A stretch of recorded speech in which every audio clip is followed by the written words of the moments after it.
Hey guys, what's going on? It's your man Boris, and welcome to another episode of the TB Scout Show. I'm here with Tamaj Gordon, aka TG Films, over at Our Lady of the Lake University track star. Welcome to the show, man. I appreciate you. Blessed to be here, man. Chilling. Nice. Take a minute just to introduce yourself. Like, tell us who you are, what school you go to, and kind of what you do there. My name is Tamaj Gordon. I'm a senior at Our Lady of the Lake right now. I'm currently majoring in kinesiology, psychology, and then I have a minor in history also. Been on the track team for about 4 years now. Short sprinter, long triple jumper.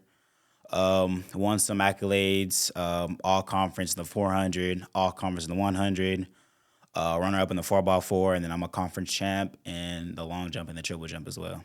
Cool. And talk a little about that a little bit more for those that may not have been able to understand all of that in the track world. So you're a senior right now Yeah. over at Our Lady of the Lake. Yeah. So when did you get these accolades, and like what does it mean? Like what are they? I got them my sophomore year when after so freshman year we were supposed to have of course our conference stuff, but COVID happened, so everything got shut down, so we had nothing. So basically, my freshman year was my sophomore year, so that was my first time actually competing. So I was like hungry, like I wanted to get something because I haven't done nothing at the collegiate level yet. I was very new to the track game. High school, I really didn't do it as much. I was on JV for a sophomore year, junior year, and then senior year, I was probably varsity because I was a senior. I kind of had to, but it was interesting because my junior year, I think I jumped pretty good for being a junior at the time. I never did in track, so I got my first offer when I was a junior on JV. So I was like, hold on, I think I could be pretty good. Like JV doing this, I was like, okay, cool. So I took it a little more seriously then. So then my senior year, I was like working out as much as I could, running, lifting, going to different professionals trying to help me better my craft pretty much. So then my senior year, I had a couple different offers from like a bunch in the Kansas area, some Illinois, California. So then Olu was really like my last choice, if I'm being honest. Like I didn't get anything in Texas. Like I said before, like everything was pretty much like out the state. So like being at Olu was like my last choice. So at first I really didn't want to be in like Texas no more because I pretty much ventured Texas like everywhere. So I'm kind of like tired of being in Texas pretty much. So, but then I didn't realize how much like room and board was like everywhere else. I was like, oh wow, I didn't know it was that much. So then I was like, yeah, I guess my last choice staying here. So yeah, like I say, freshman year, COVID. Then sophomore year, yeah. So to get all conference, you have to be top four in your event. So for the 100, I was second. I was runner up with that. The 400, I think I was like the fourth spot, like the last spot to get in the all conference. The 4x4, second place, runner up. Then long jump, won that. And then triple jump, I won that one as well. So that's how I kind of got all my accolades off of that pretty much. And I mean, we also won the conference tournament that year. So like, it was pretty big all around. Like we never won, like the men's side never won the conference championship at all, like in the past. So I was like our first time ever winning. So everybody was like hyped and jumping out the gym. Like it was just crazy. So like it was exciting to be a part of history, just like for myself, and then for like the school history too, like being in the record books, winning conference, something that's never been done before.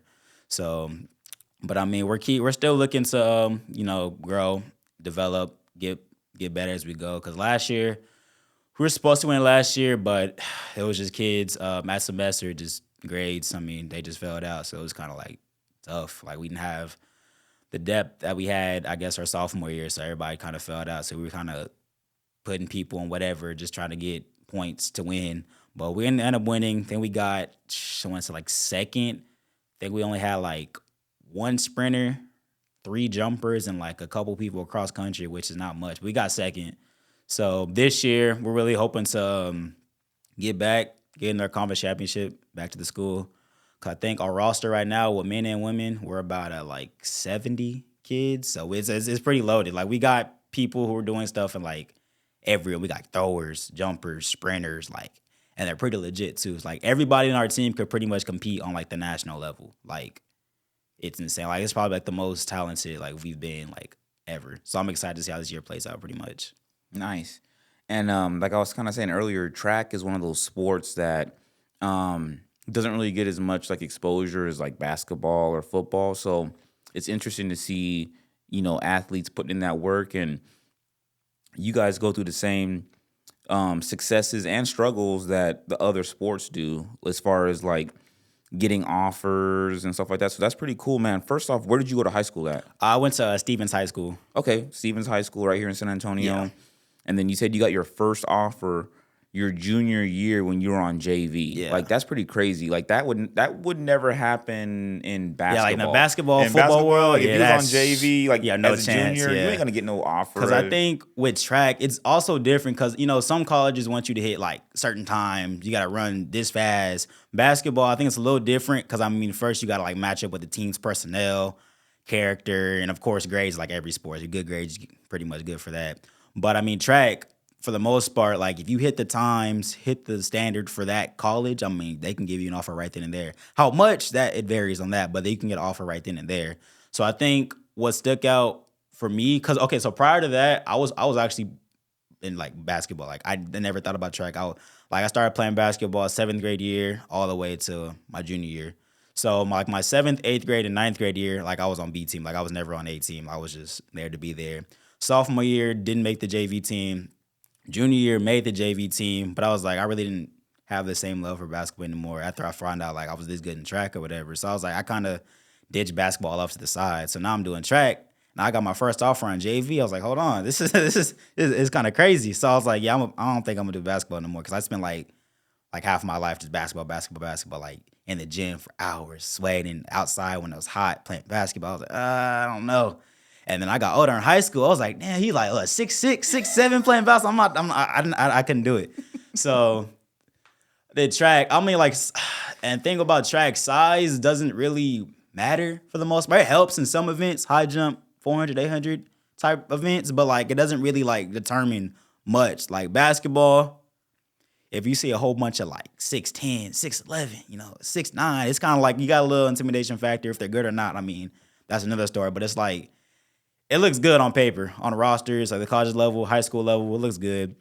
But track, you can have this little 5'3" guy running his life out, having school records, this, that, and third, and then like no one's gonna think nothing of it. So yeah, it's just like track is one of the things you got or you don't, dog. Like it's if you can compete, you can compete. If you can't, then it's like yeah. Well, like we were talking about a little bit earlier, I said track was like one of the most pure sports because it's just you got to give it your all. Yeah. And just a fraction of a second makes a difference. Makes a difference in whether you come in first place or last place. And it's just like you got to always, there's no slacking, no getting a breather during that match or whatever. So track is one of those things where it's just like I got a lot of respect for it because you got to be on point all the time. It kind of reminds me like golf. Like golf, you gotta be play like 4 rounds. Yeah. You can't miss a stroke. Yeah. Same thing with track. Like you got to be on. You can't miss when you hear that whistle blow or whatever. You got to start or whatever they shoot when they go off. Because I hear a lot of people telling me like, if I was like a second faster, I'd be like in the Olympics. Like I don't think people understand the difference between running an 11-second 100-meter race and a 10-second 100-meter race. There's like a lot that goes in between that second. Like for one, like of course your block starts. If your blocks are good, getting out good, your first 30 meters, you still got 70 meters left. So how good can you hold, your drive phase? How much can you get your knees out? How much can you swing your arms? Like all that goes into factor to cutting down like tenths of a second or half a second. It's crazy. Like it's easier to train somebody to cut, like go down from like 13 seconds to 11 seconds than it is to get to 11 seconds to like 10.6 seconds. Like it's so much detail, so much emphasis on certain phases in your run. Like and same thing with jumps too. Like if you can jump, like it gets to the point where you're jumping like 22, 23 feet long jumping consistently. Like it's kind of hard to get 24, 25 feet because everything after that just comes with straight technique and form. Are we getting like in a proper pike position? How strong are our hip flexors, core? Like everything can like takes consideration of that. Like it's just a lot, and like it's just a lot. And you were also saying earlier that like you guys train so many hours and so hard just for like a 10-second match or whatever. Maybe not 10 seconds, but like just for that that one race or that one event, all those things. Like I'm hearing you talking about hip flexor muscles, and the first thing I'm thinking about is like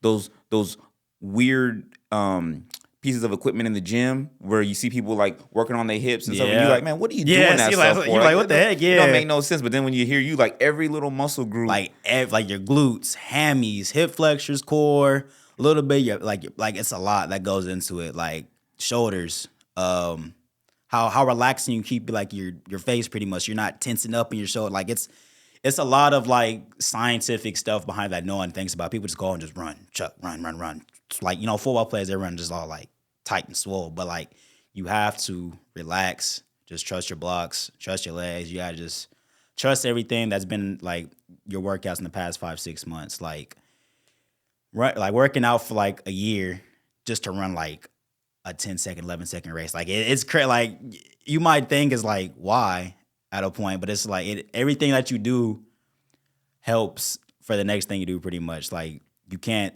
slack. Like your nutrition has to be on point.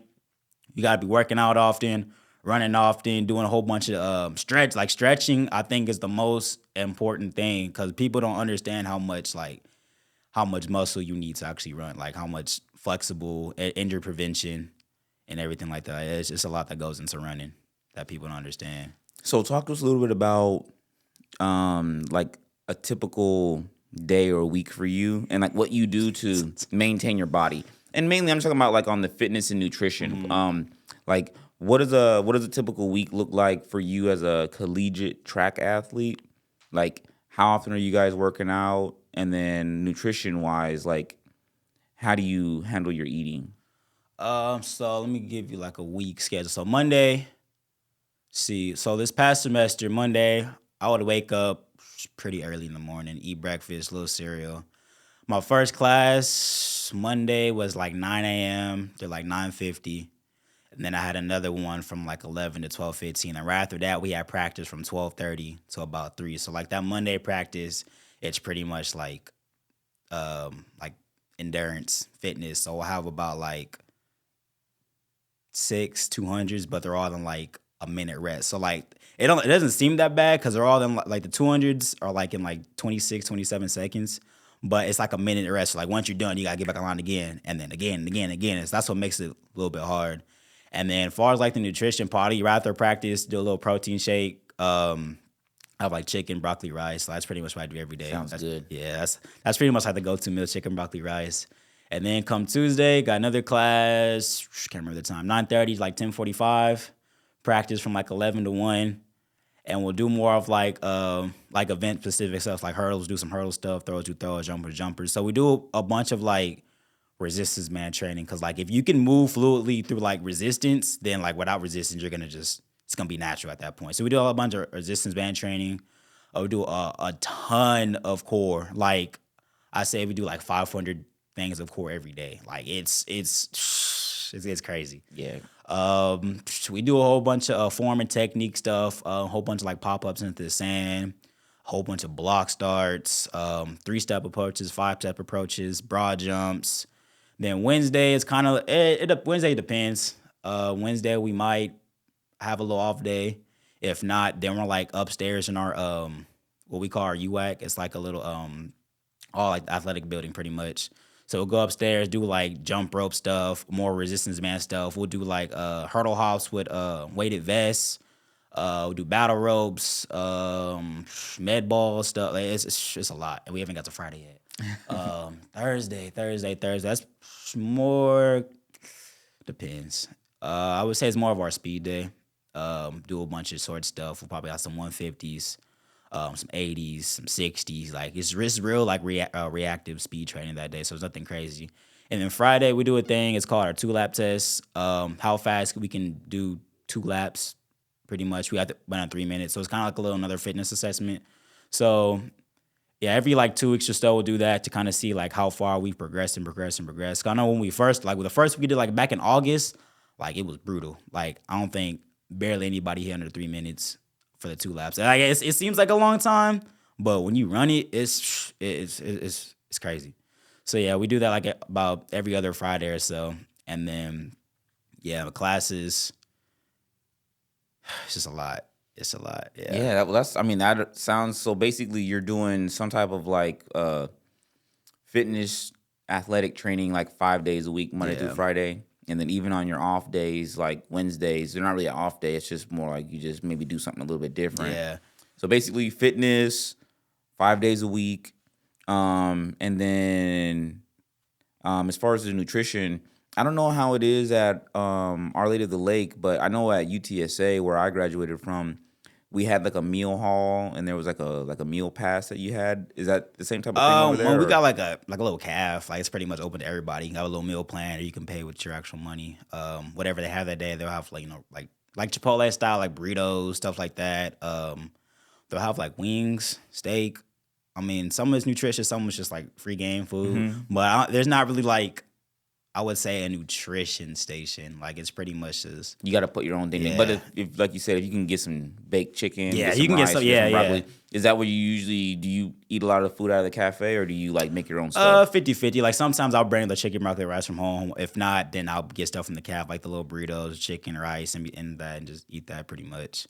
So I mean, it all depends on what I'm really feeling that day, but that's pretty much. And as far as like the whole nutrition and stuff, because like I'm not an athlete, so like I like to go out to like Bush's Chicken and like give you a little Bill Miller's and stuff like that. Um, how's your eating? Like, are you pretty health conscious? Like, are you one of those guys that's like looking at the nutrition label when you go out with your boys and stuff, or are you now you being an athlete? Like, and I respect that if you do look at the nutrition label because I think part of being an athlete is number one, it's tough being an athlete. Like you got a limited window of space Hmm. to where you can be in your prime. Like you right now, like you might be in your prime right now. You might be. You're still kind of young. Like so, because I think I'm in my prime and I'm like older than you. But you gotta like take care of your body.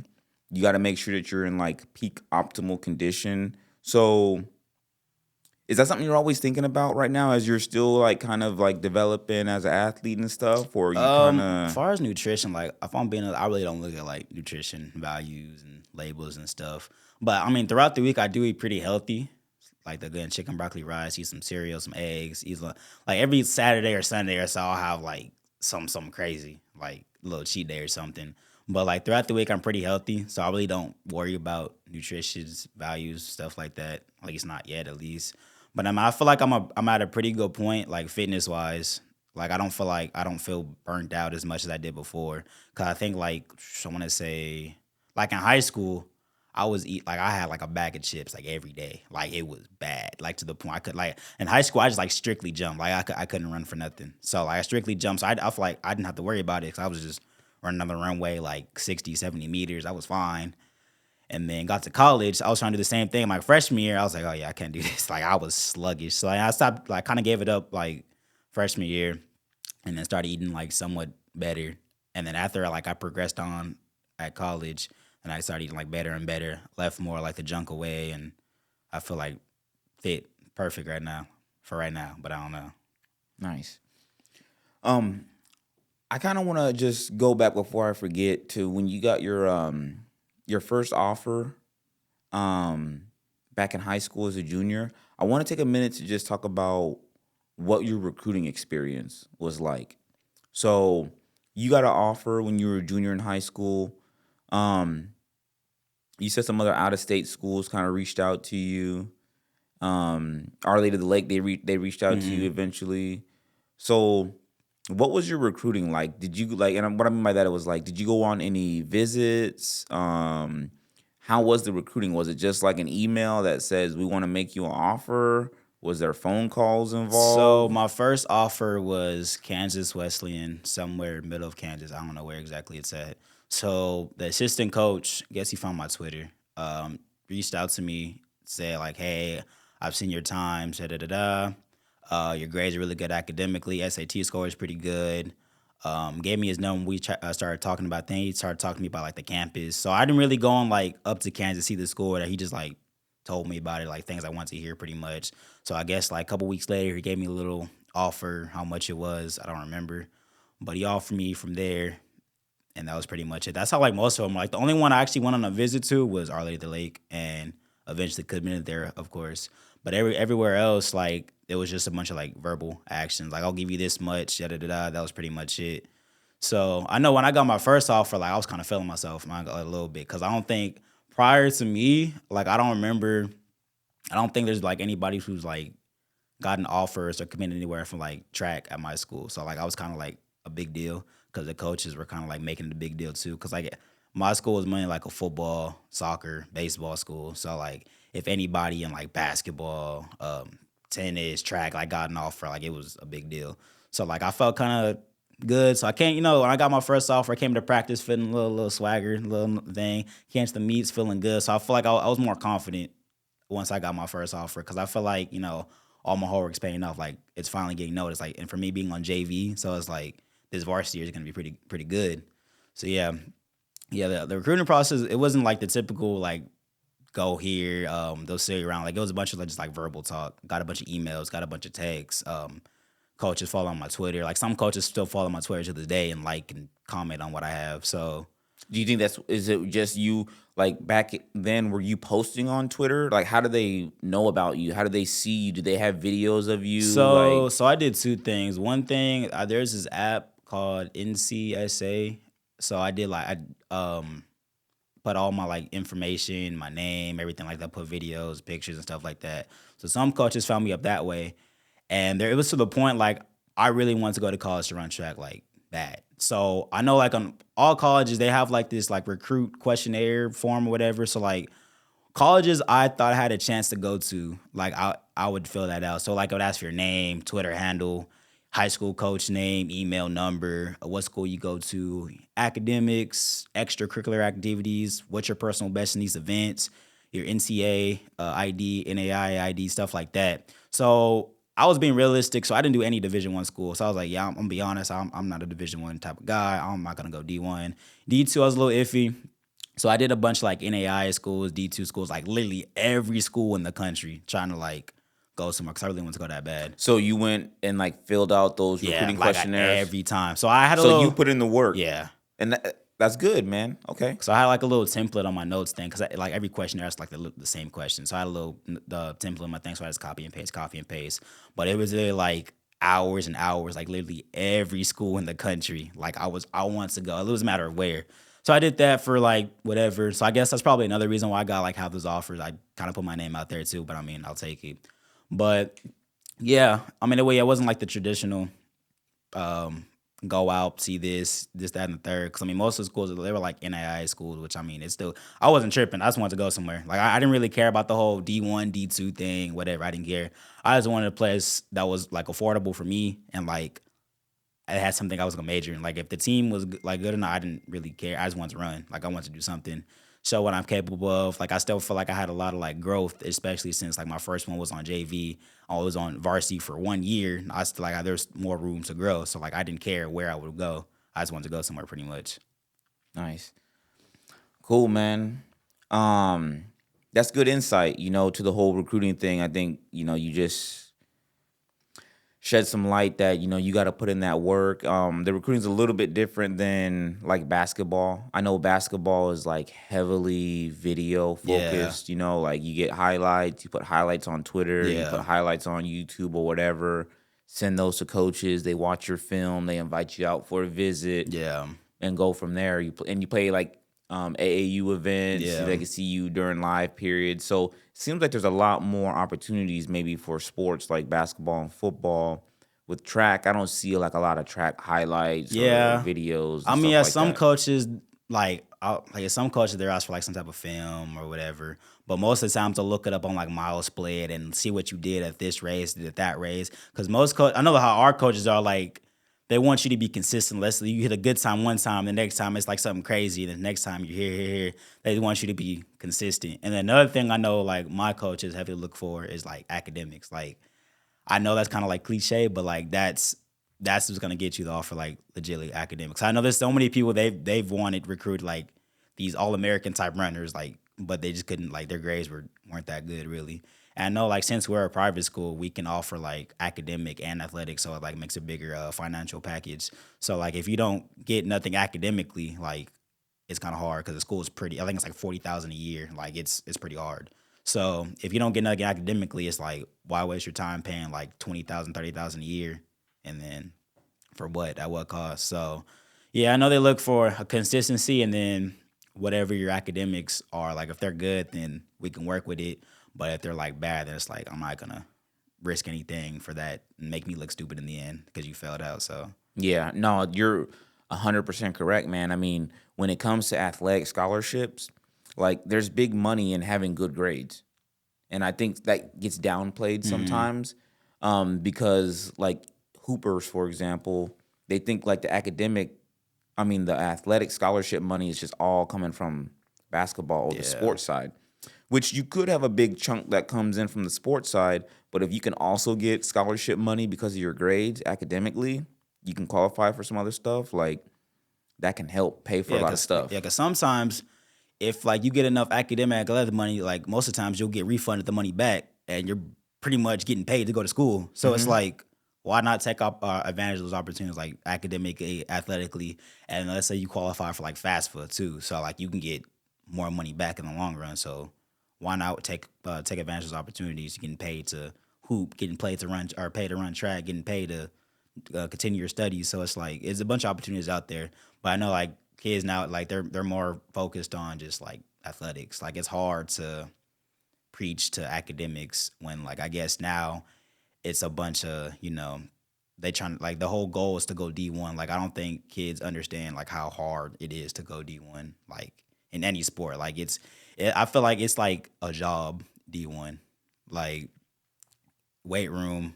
Some facilities have like conditioning. Of course, the actual practice, like 2 to 3 times a day, class, study hall. Like it's a lot. So I know another deciding factor for me for like being a Olu was like the class sizes, because I wanted to go to like a school that wasn't so big, so I can kind of get like the individualized attention, or not attention, but like help in a way. So I didn't want to go to like some big campus like Texas State or Houston, where it's like a 300, 500 person lecture hall, and I was just another number. I was like, I'm not gonna do well in this. So that was another deciding factor in what I wanted to do. Being like in a 20 to 30, like a high school class setting, pretty much. So teacher get to know your name. Teachers knew who you are. You run track. If you need any extra help, you can just ask them right after class, email them. They remember your name to faces. So that's what I really wanted to kind of have a little bit more of the high school experience, so I can like kind of help me to where I'm at now, pretty much. Nice. And then, as far as right now, you said you're studying kinesiology and psychology. Um, why did you pick those fields of study? And then, what do you want to do after college? Because you're a senior right now. So, after you graduate, what's the next step? So there's a story with that. So when I got into college, I wanted to do kinesiology, but I know my school, they have like 4 different strands, like health professions, teaching, certification, sports management, and then like an all level. So I can pretty much do like whatever. So I wanted to be a physical therapist. Only reason I wanted to be a physical therapist at the time is because they get paid good. I was like, money. So I was like, whatever, cool, right? Did that. I think my sophomore year, I took anatomy. I was like, oh yeah, I can't do this. It was brutal. So I was like, yeah, I changed my psychology strand from health professions to like teaching, because I wanted to be a teacher. And that's when I added psychology as my major, because I took a psychology class prior to that. And I was like, that's not that bad. So I stuck with that, whatever, cool. So then I come to like my junior year, and then I was talking to one of my old high school coaches, and I was telling him like I want to teach like back here at Stevens. Like, what do I have to do? And he asked me what my majors were. I was like kinesiology and psychology, and he was like, there's like no class in high school like, unless you want to teach PE. I really don't want to teach PE. Like, there's no classes I can teach with a kinesiology major. So I was like, I have to teach one of like the core classes like math, history, something like that. So I was like, I'm gonna add history as my minor and do that. So then I stuck with that. So yeah, with kinesiology, like I kind of help, because I want to be like a teacher, coach, high school level. Hopefully back at Stevens when I'm done. So the kinesiology path, like I really want to focus like on like injury prevention, weightlifting, how to get stronger, faster, and more like stuff like that, like the coaching realm. And then psychology aspect, I feel like it'll help me like athletically as well, like in the classroom too, like seeing how like different students think, how athletes think, why they did this, why they did that. So it's kind of like a thinking and a mental aspect in a way. And then history part, I had to teach something. I think history is something I'm more like familiar with, so I stuck with the history route. And I think I can also connect like psychology with history, so I can kind of like in history, like why certain people did this, what were they thinking when they did this, so I can kind of like connect like the psychology part and history part. So I kind of feel like all three of them go in a way, like they go with each other in a way, but I kind of gotta like manipulate it in a way. So, but yeah, I think picking up psychology was good for me because I can kind of apply that to like literally anything. Like if I'm doing something in the classroom or in life or like at practice or anything, I kind of have like a little thinking block. Like, why did this happen? Think about like different stuff that's gonna happen and stuff like that. So that's what my thought process was with all that. Cool, man. And you mentioned that you want to become a teacher at Stevens, which is where you graduated Yeah. from. Kind of going full circle. Yeah. That's interesting. That sounds like you got like a moral, a mission. Like, talk to us a little bit about that. Like, why do you want to go back and be a teacher at the high school that you graduated from? I think like my senior year, that's really when I sparked it. Like, I think I got a lot of love like my senior year. Um, One of my jumps coaches actually, I think Coach Landeros, he was just like always there for me. Like he was always trying to help me get better. Like he was a real good coach. So I kind of want to like go back and show like the same love he showed to me. And then like also with the whole coaching thing, like I want to teach like athletes like stuff I didn't know at their age, like far as the recruitment process, different like techniques when it comes to running and jumping. So I felt like if I would have known more of that at that time, I'd probably be like better than what I was at the time. So I kind of want to put them in like a better position that I necessarily wasn't in at the time. And I think Stevens is just overall good place to me. Like I've never had any like problems or altercations. Like I was just to myself. Schoolwork was good. Athletics was good. Teachers, students were good. So I mean, I had no really problem with it. And I think like being back in familiar territory, like it's something I'm gonna be like accustomed to. Like it's not gonna be. I don't gotta go to a whole new campus in a way. Like it's something I was there for 4 years, graduated there, and I'm gonna go back and teach there again. So I kind of like have a little familiarity with it. So I kind of want to go back to Stevens for that. That's cool, man. That's unique, and everyone has their own like goals for career paths and stuff. So I think that's pretty cool that you want to go back to where you kind of started and give back to develop the next generation of student athletes. So that's pretty cool, man. Well, I guess before we wrap this up a little bit, let's talk about TG Films, and kind of like your your brand that you're building as a videographer also here in San Antonio. I've seen you a lot in the gym. That's how we met was, in the basketball gyms, both of us kind of holding our cameras there. Talk to us a little bit about the creative side of yourself. Like, talk to us a little bit about TG Films, kind of what that is and kind of what you plan to do with that. And So I really like my high school year, junior, senior year, I was in like an audio video production class. So I was making films and stuff, of course, for the school, like basketball stuff. So I really got a bunch of recognition for that, like saying my videos were good. Like this is the first time, like all my videos are on the announcements, and it was like they were saying like it's the first time they ever watched the announcements. My videos were on it. They never like gauged interest. So I was like, okay, cool. Like, it's whatever. After high school, I'm gonna be done with it. I don't care, whatever. So then my AV teacher, he gave me a camera so I can like keep for the future because he thought I was like really good at it. I was like, okay, cool, whatever. So then my freshman year of college, I had it, but I really didn't use it as much. I really didn't know what to do with it because I went to all the high school games. So I didn't want to like go back. I feel like it was weird at the point I just graduated. So I was like, nah. So then my sophomore year, that's when everybody was kind of like, I guess, wanting me to like do my video stuff because I had the camera. I wasn't even doing nothing with it. So I was like, I might as well do it now.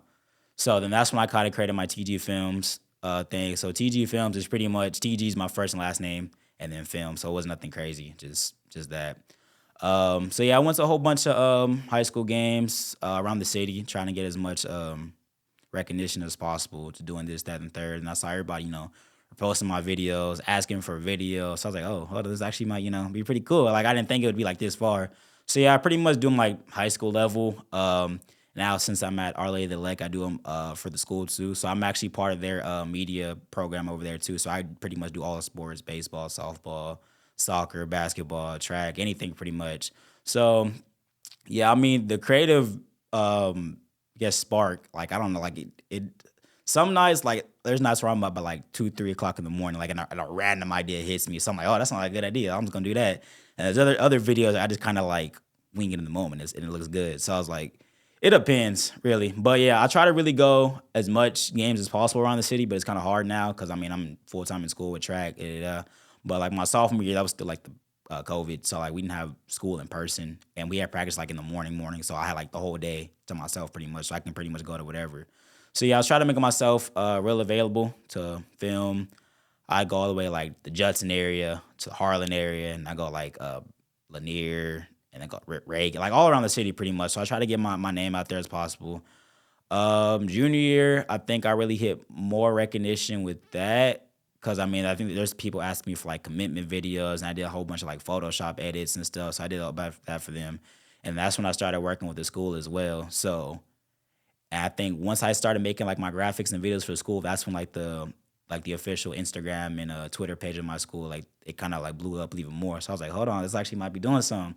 So then this year, I'm pretty much like in charge. Like at school, I'm pretty much in charge of like making like if we like on the track team, if anyone has like a school record or a national qualifier, like I'll make a little graphic for that.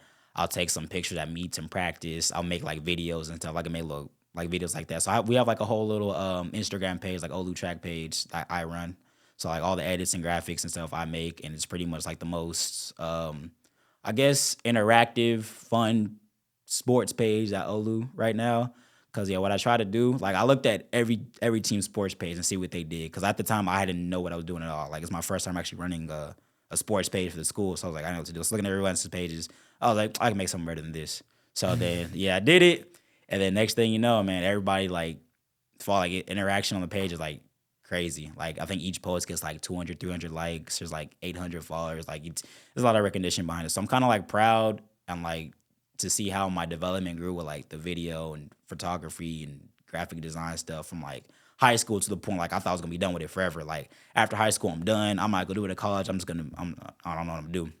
So then now that I'm like almost done with college, like I still would want to do it, but I'm still gonna do it like a part time thing. Like if someone needs something here, I'm still gonna do it. Like I'm not just gonna like completely give up on it because I feel like I mean like in nowadays, like especially with sports, like there's someone always gonna need some type of film to like, send to somebody, whether it be like basketball, football, volleyball, or something, or someone wants this type of video, some commitment video, someone wants whatever type of video. So I feel like social media is like a big part in today's age. So I feel like having video of that certain person will help them in the long run. So that's why I'm kind of out with everything. I try to help as much people as I can in a way that fits with my schedule. Of course, I'm pretty busy. So, but yeah, I think this whole development process with the whole photography stuff and videography stuff really like paid off in the end. Nice, man. Congrats on all that success. So, as we wrap up right now, I'm gonna go ahead and I'm gonna follow that Olu track page, uh, Olu track, Yeah. on IG, Yep. and go ahead and follow that right now. And as we conclude this episode, man, go ahead and plug yourself a little bit. Go ahead and tell us what your social media handles are on the platforms that you're on. So, your Instagram handles for you and, any pages that you kind of help out, your Twitter handles and stuff if you use that.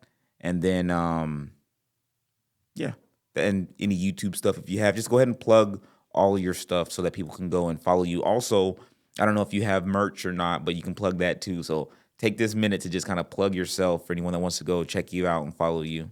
Instagram T0Easy10 with underscore. Same thing on my Twitter T0 underscore or T0Easy10. And then my other two pages on Instagram, Films by TG, and then Olu Track is what I run. And I'm also selling merch for my Films by TG page. I'm trying to get it out as much as possible, trying to spread the word, trying to have it around the city. So I'm really excited to officially get that going. Cool, man. Well, again, thanks for coming to the show. Congratulations on your success as a college athlete. You're in your senior year. Congratulations on being a scholarship athlete, at the collegiate level, NAIA. That's a huge accomplishment that you'll always be able to have for the rest of your life. And thanks for dropping some gems, man, of knowledge for these for the viewers. I'm sure there's plenty of aspiring athletes that watch the show that want to know what it takes. And you dropped some good nuggets here. So thanks for coming on. Thanks for sharing that wisdom. And, looking forward to keeping in touch, man. I know I'm going to still see you in the gyms with this whole videography content creation thing. So looking forward to doing some more things with you on that as well. But thanks for taking some time to meet up today. No problem, dog. All right.